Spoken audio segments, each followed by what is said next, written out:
welcome both of them. And Dave Morrison, come on up. Well, let's hear him do a song. Give it up. Make him feel welcome. And so glad you're here, Dave and Alexia. And as he comes up, I'm going to introduce Reverend Dr. Alexia Salvatierra so that she can speak right afterwards.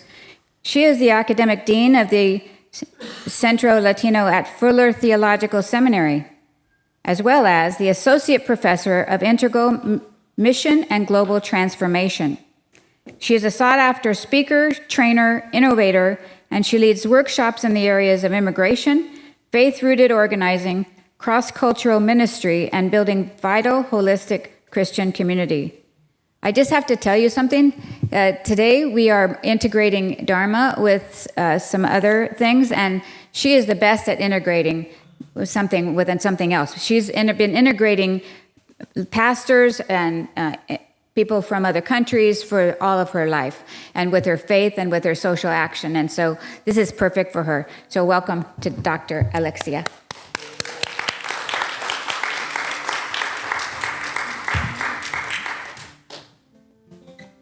So this song's, it's called Soldiers into War, and it has nothing to do with soldiers or war, but more with the sort of determination that we have as we reach for each other across these odd spaces.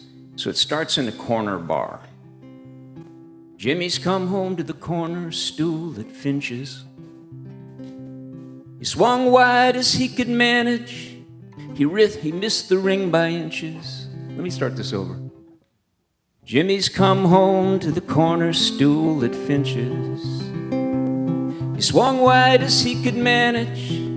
He missed the ring by inches. She blew through him like a twister, took his doors off at the hinges. But at least I know where I can find my buddy. Yeah, I always know where I can find my buddy. Ah, but one day he'll be all full of luck and laughter. 'Cause I know sure as seasons he'll find what he's been after. Then we all won't see him much till we don't see him much at all. And we'll get the good stuff down and drink it to him. And we'll quietly forget we ever knew him. All this there for the taking. So plain, so easily mistaken. Sometimes I feel like I'm faking it. Still we march like soldiers into war. We always hope to find a little more. I got pictures of my babies hung in frames. They changed so many times I hardly know their names. Till they changed right out of here and just these images remain. Of one child reaching out to swing the other. One child looking back to find her mother. There was one important thing I didn't know. Love is one part hanging on to 3 parts letting go. And if I've done it badly, I hope it didn't show. I hope I had the grace to hide the sorrow. I hope I kept an eye out for tomorrow. All this there for the taking. So plain, so easily mistaken. Sometimes I feel like I'm faking it. Still we march like soldiers into war. Always hope to find a little more.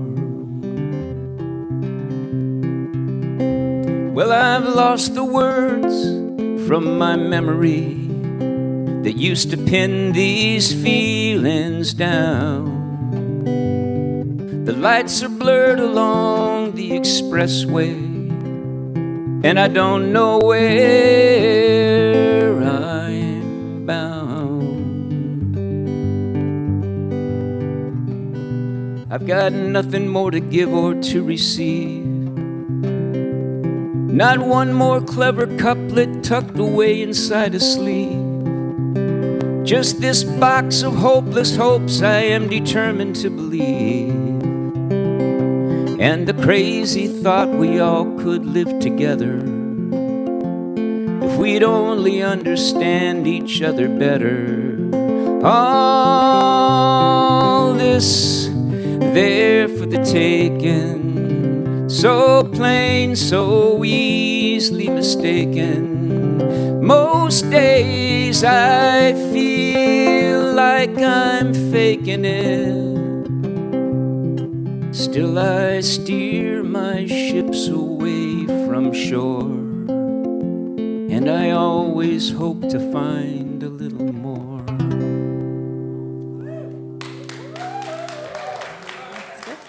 Okay. Yeah, Dave and I have never done this together. He's been playing music all his life. I've been speaking all my life. We've never done this together. And usually after I listen to him, I'm very emotional, so give me a minute. This is the title of this little talk today is Finding Harmony, and it's about International Dharma Day, but I actually have to start with a story. So last week, I went to a little folk concert in a cafe, as I like to do, and there was a young duo with really powerful voices, and the last song that they sang was the Star-Spangled Anthem. And I found my eyes filling up with tears, that I was actually crying. I come from an immigrant family. My family is from Mexico and from the Ukraine, although at the time they called it Russia. And, when my grandparents came here, they were just filled with gratitude for the United States because they found a land of opportunity and safety and freedom that more than they'd had in their home countries. Now, they also found injustice and discrimination, but they felt like they were part of something wonderful, that they were part of what Langston Hughes, the great African-American poet, calls the dream of America. Not the American dream, that's a little different. The dream of America. And I wanted to read you a couple of lines from his poem. He says, "Let America be the dream the dreamers dreamed. Let it be that great, strong land of love, where never kings connive, nor tyrants scheme, that any man be crushed by those above." My immigrant grandparents resonated with this grand common work of pursuing that dream together. They felt like they had come into something that they were becoming part of. Now, when I cried, I didn't just cry because I remembered my grandparents, although that was part of it. And I didn't just cry because I moved by this dream that Langston Hughes wrote about, although I am.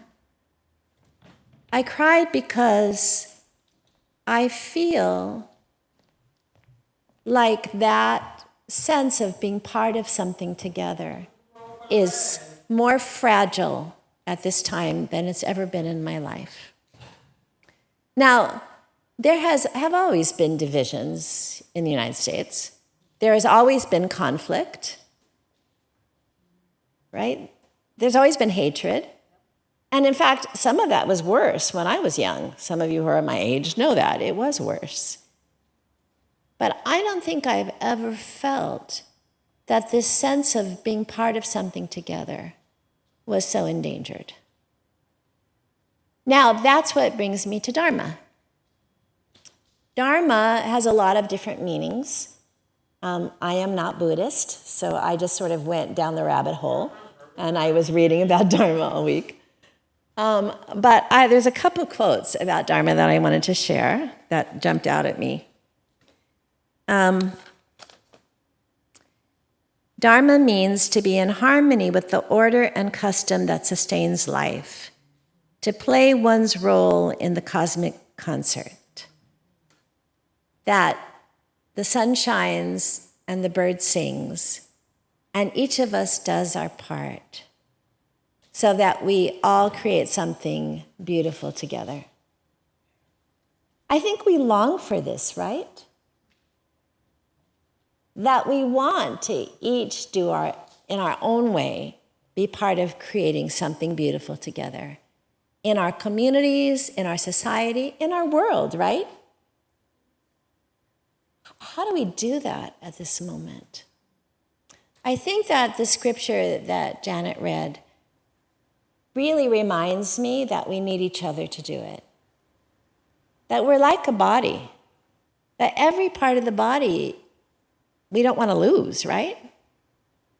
And that when all the parts are well coordinated and healthy, then we can do this grand common work that we dream of. So I've been trying to help make that happen pretty much all my life, as a pastor, as a social justice advocate, as a community organizer, as a nonprofit director. But about 15 years ago, I ran into Dave and found another way to work on this that is very simple and very accessible. We've already been doing it together this morning. It's making music, sharing music in community. There's another little quote I want to share to you from the AARP magazine. Yes, I am that old. I get it. And this is a great little quote. It's about a recent study about the relationship between music and healing.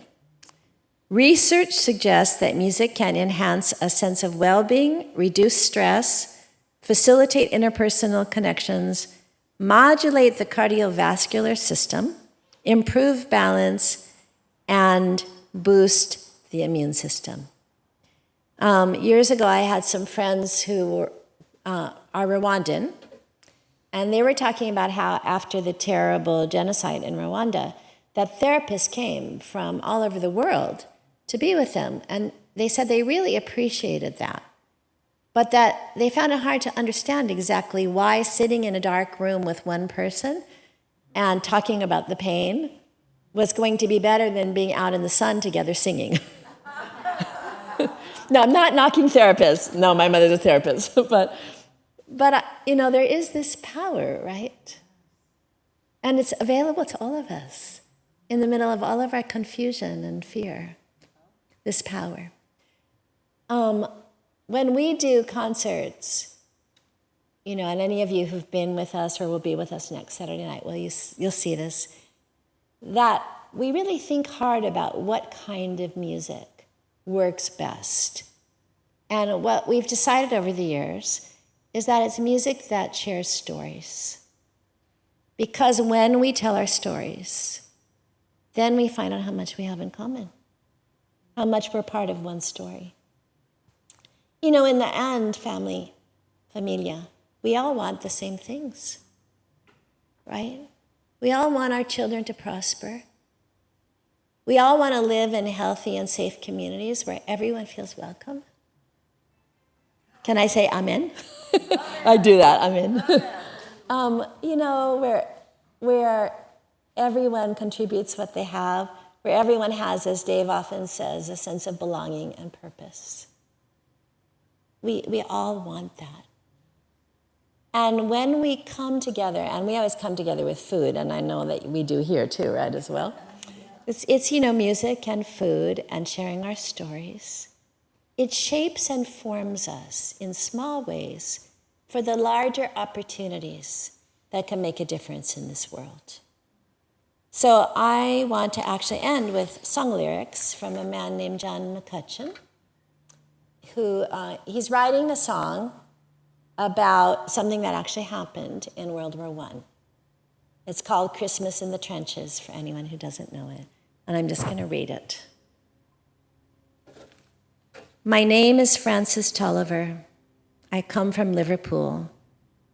2 years ago, the war was waiting for me after school. To Belgium and to Flanders, to Germany, to here, I fought for king and country I love dear. It was Christmas in the trenches where the frost so bitter hung. The frozen field of France were still. No Christmas song was sung. Our families back in England were toasting us that day, their brave and glorious lads so far away.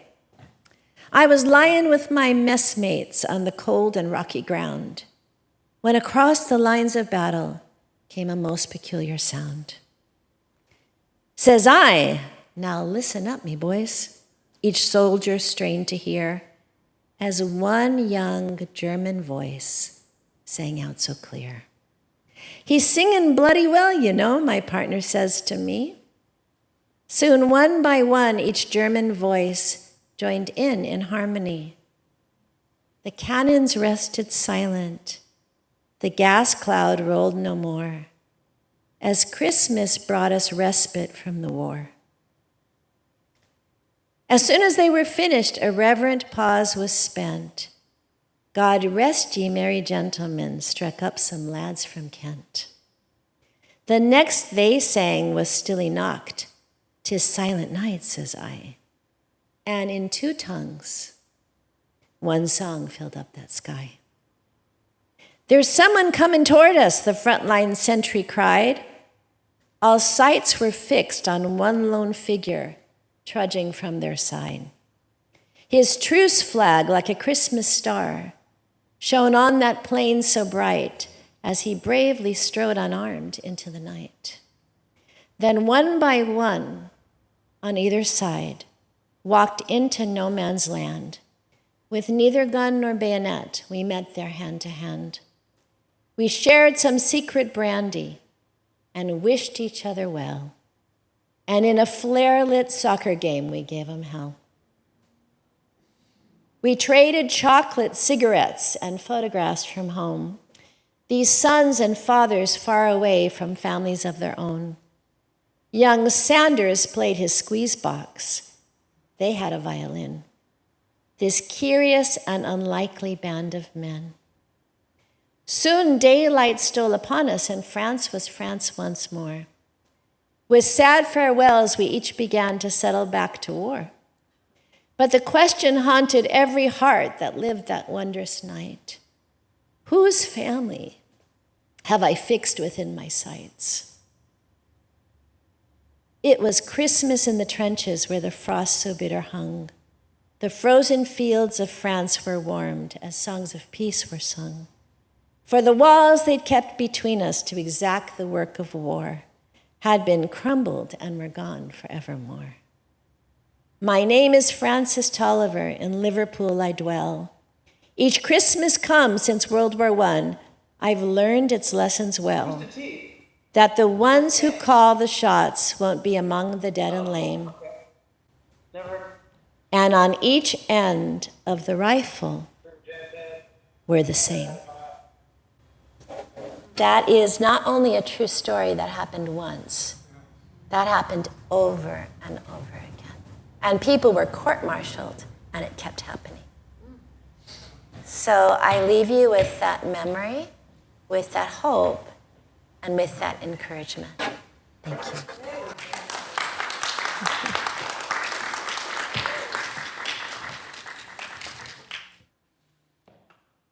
There's a thing that happens in situations like this where you think, oh, I want to do another song.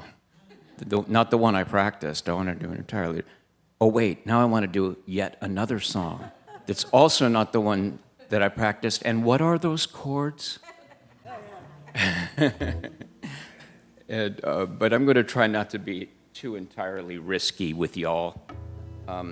Instead, I think I'll just do a song of mine that's called How the Rest of Us Feel. And, you know, in this city of ours, we have some of the wealthiest people on the planet, and we have people that absolutely have nothing but a blue tarp. And sometimes they don't yet have the blue tarp. They're working on it. And so I wrote this song about that sort of inability to understand what people are going through. And I think there are some people that get so wrapped up in their own lives and in making sure that their own nests are feathered, that they just don't see what it is exactly where they lie in proportion to other people. And so I wrote this song as something of a protest, but it's also an attempt to extend a little empathy their way in hopes that they will extend a little empathy outward from there. So there are two portions of the song that you'll hear that sound a little different. We jump outside the story as it's progressing. And they're just two little vignettes that I'm asking people to remember what this felt like. So.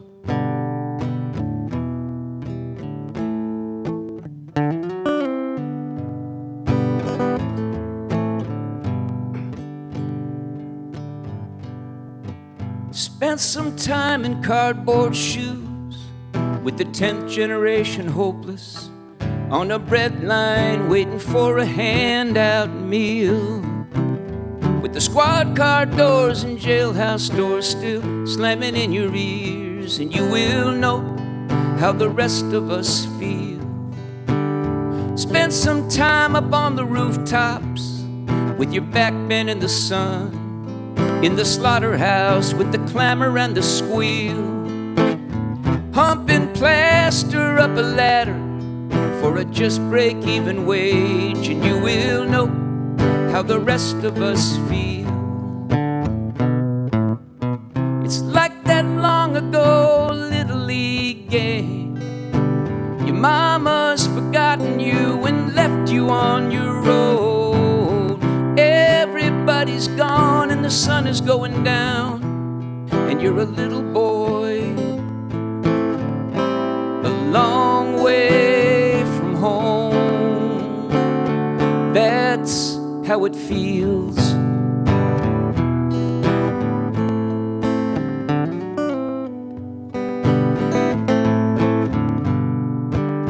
Spent some time down in the army, 'cause you just got nothing else except to trade away your youth on some GI deal. Get shot up in some shithole so the kings can have some more, and you will know how the rest of us feel. Spent some time in the lockdown, 'cause you can't trust your own mind to guide you through the crazy to the real. Watch your family running backwards, sinking in their shame, and you will know, everywhere you go, you will know how the rest of us feel. It's like that time you fell so hopelessly in love, the words you wrote to capture what you could not say, the sad, sweet smile on the face of your beloved that said, oh, my friend, I don't see you that way. Well, that's how it feels.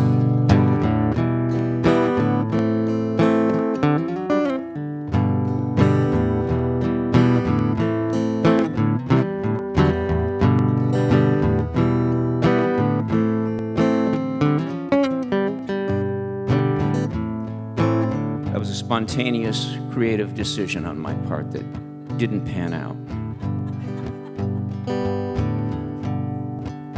So take a minute with your view tonight, looking down on where we live. Tell yourself again about the level playing field.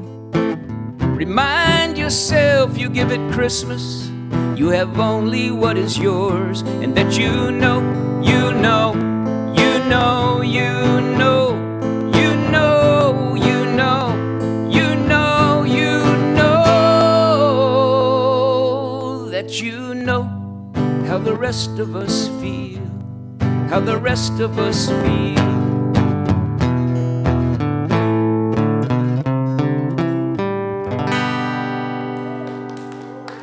Thank you. And great job, Alexia. That was very, very moving. So universal. And now is the time for community sharing. And then since this is a little bit different than you may have experienced before in other places, we invite Alexia, Dr. Alexia, to come back up. And so you have the opportunity now to make a comment, a brief comment, or ask a brief question. And this is a time for community sharing, just a brief moment. Craig will be next. Not to worry. I just really appreciate this conversation. I appreciate being in this space. Nobody really wants to hear me sing, but I'm a... See, Craig knows me pretty well. But I'm a pretty good reader. So those of you who I was with last night know that there was a very moving concert, and at a certain point I was overwhelmed, and so I went out to the car and started reading a book that Bob had recommended to me called The Ministry for the Future. And I want to just read a little bit of it because it ends with a question. So is there energy enough for all? Yes. Is there food enough for all? Yes. Is there housing enough for all? There could be. There's no real problem there. Same for clothing. Is there health care enough for all? Not yet, but there could be. It's a matter of training people and making small technological objects. There's no planetary constraint on that one. Same with education. So all the necessities for a good life are abundant enough that everyone alive could have them. Food, water, shelter, clothing, health care, education. So there should be no more people living in poverty, and there should be no more billionaires. Enough should be a human right, a floor below which no one can fall. Also a ceiling above which no one can rise. Enough is as good as a feast, or better. Arranging this situation is left as an exercise for the reader. So I would just say that I think here we are, right, in which there are billionaires and people who are still working on getting the TARP. How we change that situation is an exercise left to the reader or to those of us who are thinking about that. So I would like to, I think we are all folks who are thinking a lot about how the rest of us feel. The question is, how do we get there from here? So there are so many more good things happening, not only around this country, but around the world, than most of us know. Because good things don't get the press, right? I remember running different nonprofits, and you're lucky if you get 10 minutes, very lucky if you get 10 minutes for amazing work going on in the community. So I want to say that looking for what is going on, where to engage, and how you build on it takes energy. And we get sapped of our energy by all the bad news. And that it is and I'm just going to say directly, it is in the financial interests of many people to keep us afraid all the time and angry. And that saps energy that we could use to say, where is something good happening, and how can we invest our dharma, right? The little piece that we have to contribute. Because when you're doing that, the concerts are a very simple example. I mean, I've done a lot of different things, but when we're doing the concert and we're feeling people come together across many lines, you feel that it's possible. It gives you energy, and then that energy helps you to find the ways that you can plug in. The world is in a terrible mess, and it is better than it was when I was young. Any older person here that knows that?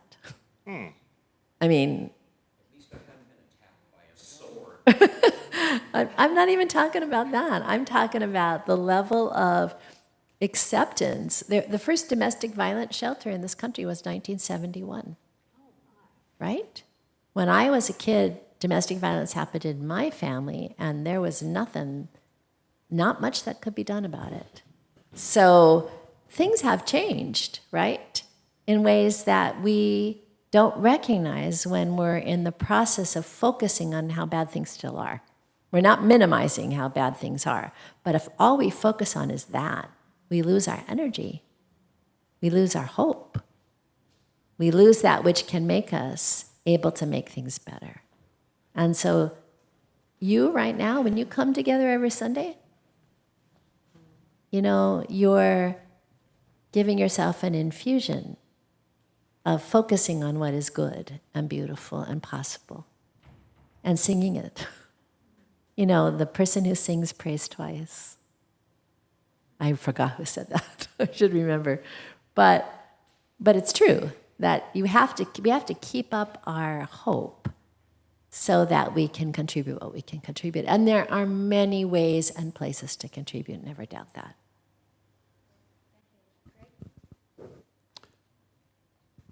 I hope that makes sense. I am, I guess you could say, in awe of the talent and the vision and the warmth that exudes this space. And I want to follow up on something you just said about domestic violence, because within that there is anger. And I'm seeing anger not just with those that are intimate, but anger, throughout this whole thing. Anger to the point with which there is a commitment to build a wall at a border, but only one border, because this country has two borders. But the wall that they want to construct is on one border.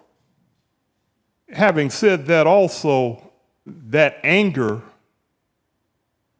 is exhibited in many ways in music.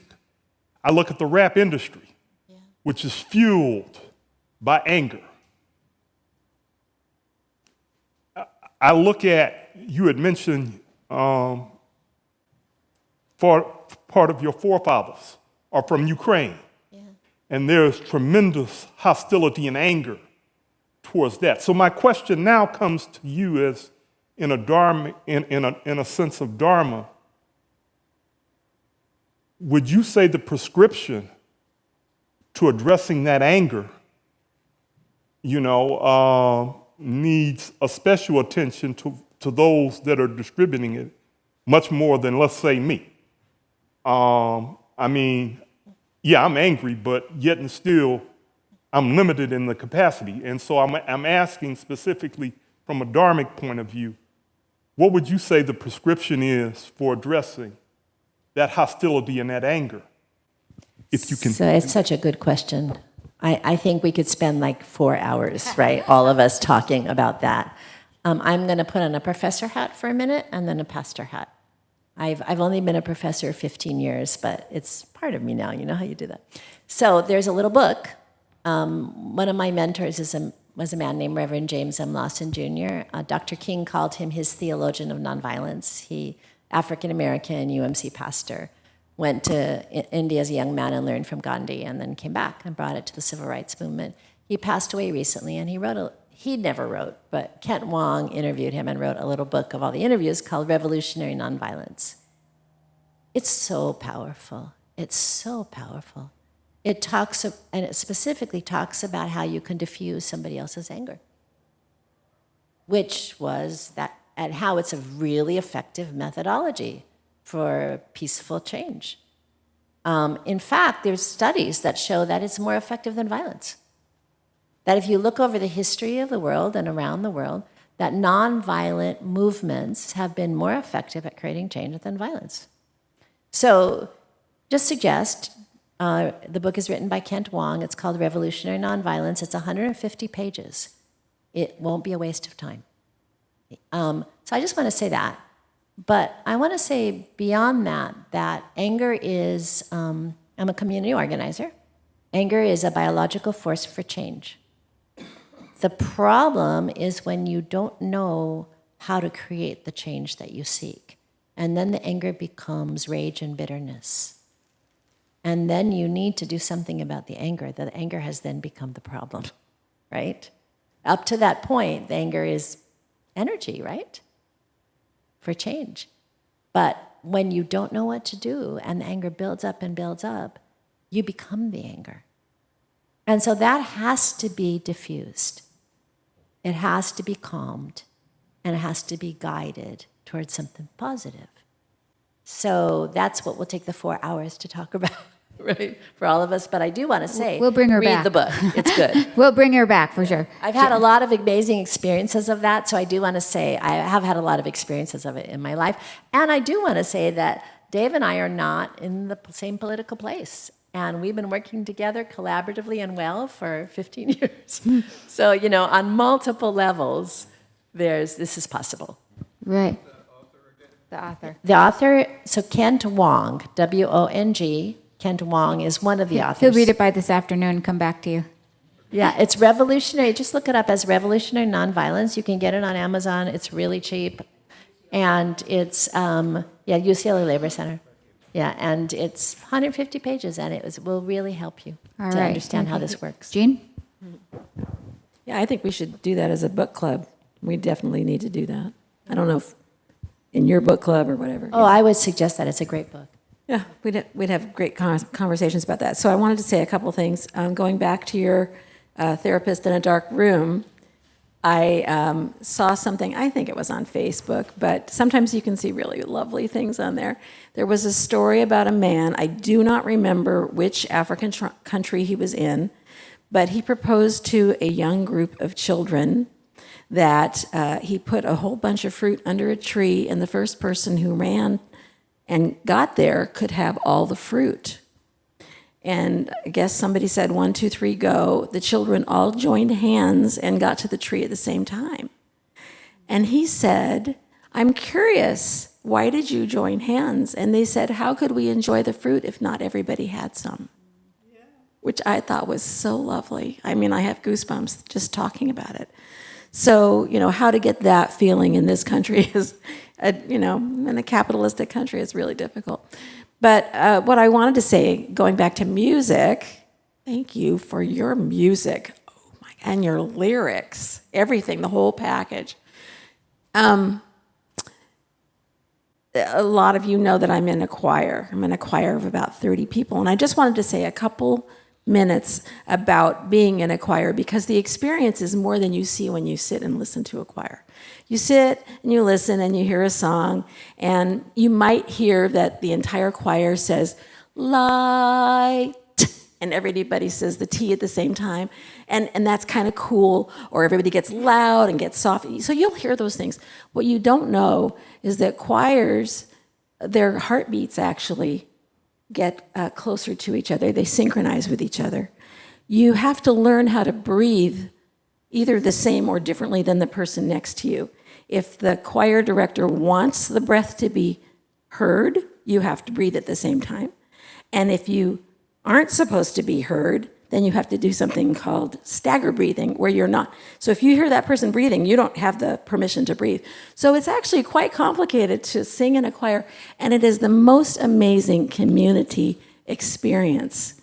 So the next time, and I know it's a long way, it's Westchester, I have a little kind of a contingent that comes to my choirs, and we do have food afterwards. We have wonderful food. But think about that the next time you see a choir, or think about coming to mine the next time in the winter. Can I also add that at the end of the concert, we always do a song circle, and if you can't sing, you can come and do a reading or a poem. People do that as well. But something happens. People say, oh, I can't do this, right? Oh, no, I don't have anything to offer. We had a friend named Bernie who recently passed away, and when he first started coming, he was like, oh, no, I can't sing. And So, but he had songs in him.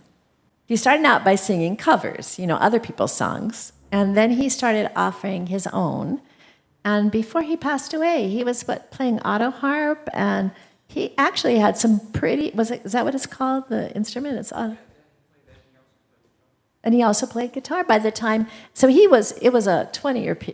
15 years at least with us, so 15-year period. But it was so beautiful, that we do each of us dharma. We do each of us have something to contribute. And the experience of being in a choir or the experience of coming to a song circle and going around is this powerful affirmation of yes. And when that happens, it's like when you're dancing or singing, no one dies. Even though people are dying all over the world, there's the life force is so strong. Thank you. And we're going to have one more here, Rod, and then we're going to go online if there's anybody. Thank you. Alexia, it's been a long time since I've seen you, and I didn't know you were going to be here this morning. I'm so glad I showed up. And David, I'm not familiar with your music, but it touched me in a lot of ways. One thing real quick, breaking news, President Biden has decided not to seek re-election. Anyway, so what I wanted, after I dropped that bombshell, when you started, and we're talking about the Star-Spangled Banner and your family and all like that, it immediately took me back to just a couple of weeks ago. Growing up, every national holiday as a little kid, I was putting the flag out on the front of the house because I was just a little patriotic little boy, did that sort of thing, Boy Scout and all that. It just seemed like the right thing to do. But as I got older, first of all, I didn't have a way to do that. And secondly, I didn't really want to because I didn't want to be identified with people I don't want to be identified with. And it seemed like they had taken our flag and taken over things that belong to all of us. Yeah. But this year I was going to be able to do that and was prepared to put that flag out on July the 1st. That was the day that the Supreme Court decision was announced, and I thought, no, can't do that. Not this year. It just doesn't feel right. But a couple of days later, I thought, I've got to take that anger and disappointment and sadness and everything and put it back to the way I wanted it to be. That's right. And so I did that, and I left it up until the other day because it seemed like now it's time to take that down. It's not holiday time anymore. But, I just feel like, with so much that's been going on in this country and in this world, and, that being able to work together to hear our stories, to share our shared humanity, yes, as opposed to our vitriol and discord and I'm better than you and you don't believe the same as I do, so therefore you're not as good, and all these kinds of things just seem to be so destructive, and there's a better way. And I appreciate what both of you have said and sung this morning. There's a Methodist doctrine. I know this was originally a Methodist church that I totally fell in love with a few years ago. And it's called connectionalism, and I'm sure Pastor Janet knows more about it than I do. But it's basically, the way I understand it, about saying that our relationship is the most important thing. And it's not that the truth is unimportant. The truth is important, but John Wesley's understanding was that you have to stay talking to people you disagree with as family for the truth to do its full work. That he said, will you trust the truth to do its full work in the context of relationship? And you can say, there's a real Methodist pastor standing next to me. Well, I'm I just want to add, I was very impressed by it, and I think that goes back to exactly what you're saying, is that we have to maintain this connection, not because we don't care about truth, but because that's how we know the truth. And I'm sorry, I'm going to quote Dave again and probably misquote him, but that it's not just that two minds think better than one, it's that two minds that see the world differently think better than one. yeah. Amen. See, he says it better. That's He's right. the lyricist. But. That's right. So, and Wesley said, if your heart is as my heart, take my hand. That. So, like heart to heart is what's important. I wanted to say, just when I was saying that, I said, I was really thinking carefully about how to say so as to be clear about that.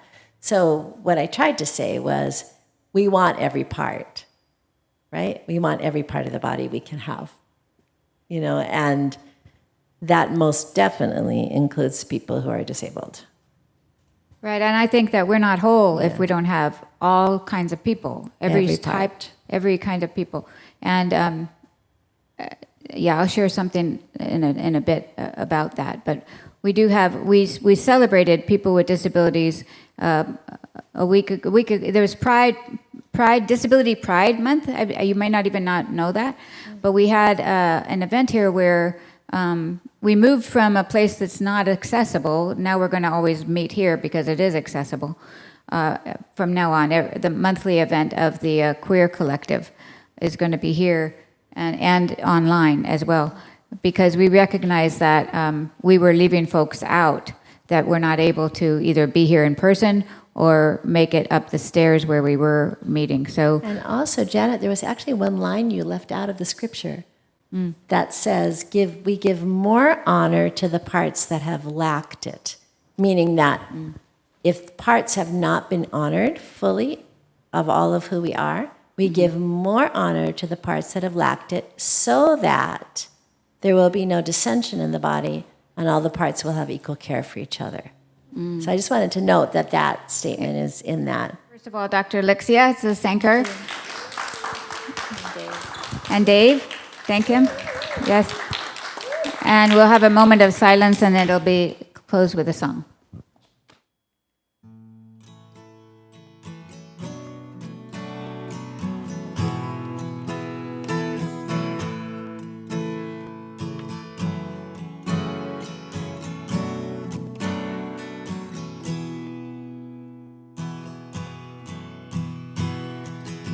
Somos el barco, somos el mar. Yo navego en ti, tú navegas en mí. We are the boat, we are the sea. I sail in you, you sail in me.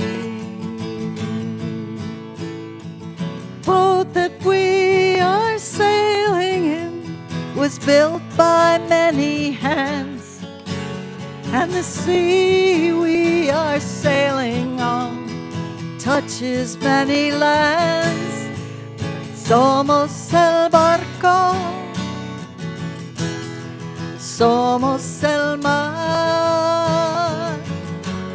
Yo navego en ti, tú navegas en mí.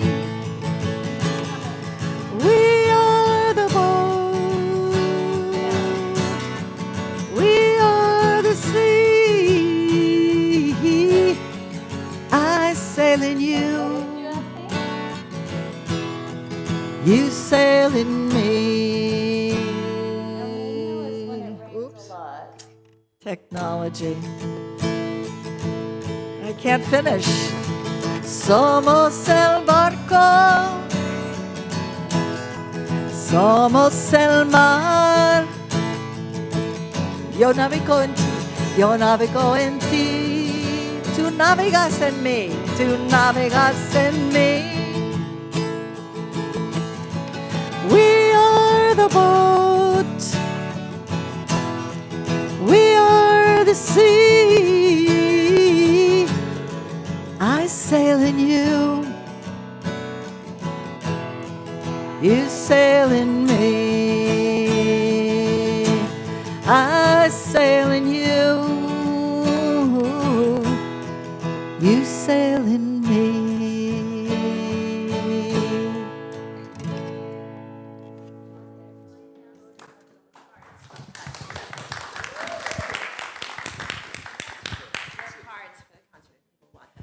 Oh, okay. There's cards on the.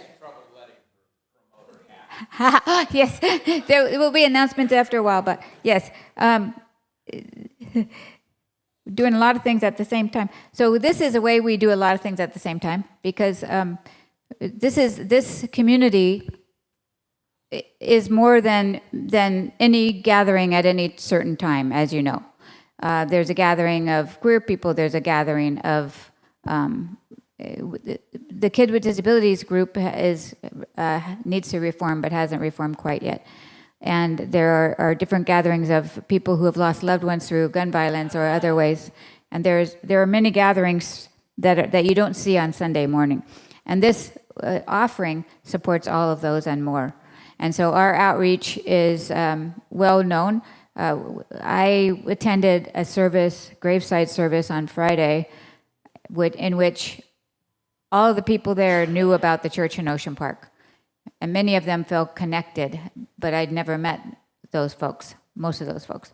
And that's how I always, throughout the community in Santa Monica, you find that. People feel connected to this place, yet they may never have set foot in it. It's because we're here that is the important thing.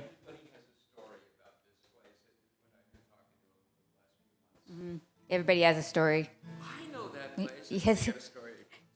Yeah. From you I receive, to you I give. Together we share. From this we live.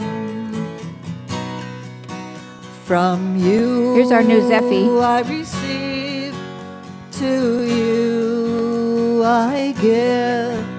Together we share. From this we live. From you I receive, to you I give. Together we share. From this we live. Thank you. Thank you, Louise. So yesterday was the 55th anniversary of the Apollo moon landing, July 20th, 1969. Also last night we had a wonderful concert entitled Talking to the Moon, and the music brought us through various emotional and social events and climates, and it was really a really wonderful evening talking to the moon. So I'm going to continue with the moon today. We have July's full moon, which is known as the buck moon. A male deer is commonly referred to as a buck. So male deer begin to develop their antlers during the month of July. So this is why we are called it the buck moon, distinguished by its impressive size and brightness. And after the concert last night, when we went outside, what a big, lovely moon was there greeting us. This month, full moon is also called the thunder moon, reflecting on the way that many storms and maybe even hurricanes and bad weather come up from the month of July going into the rest of the summer. So it is also called the thunder moon. It is called the hay moon because at this time farmers begin to develop their hay and get their hay organized and everything. So it's the hay moon. So what broader implications do these names and traditions hold for our understanding of cultural and natural cycles? By exploring the interconnectedness of nature and human practices, we gain valuable insights into both ecological phenomena and our own cultural heritage. This balanced perspective enhances our appreciation of the natural world and its myriad influences on our lives. Interestingly, for those practicing Hinduism, Buddhism, or Jainism, the Guru full moon, as it is also called, holds significant spiritual importance. And this event symbolizes the purification of the mind and honors respective spiritual phenomena. So the moon, when is the best time of our lives? Honeymoon. The moon has great significance in our lives and in our perspectives. So, talking to the moon. Thank you. Thank you so much, Joseph. All right. Please join us in our closing circle. Listen, listen, listen to my heart song. Listen, listen, listen to my heart song. I will never forget you. I will never forsake you. Never forget you. I will never forsake you. We all carry on each week till we come back together and we say together, carry on. We lift our arms up. And if you're on mute, unmute yourself because we like to have we like chaos at the end, just like life is chaotic. And together we want to say 1, 2, 3, carry on.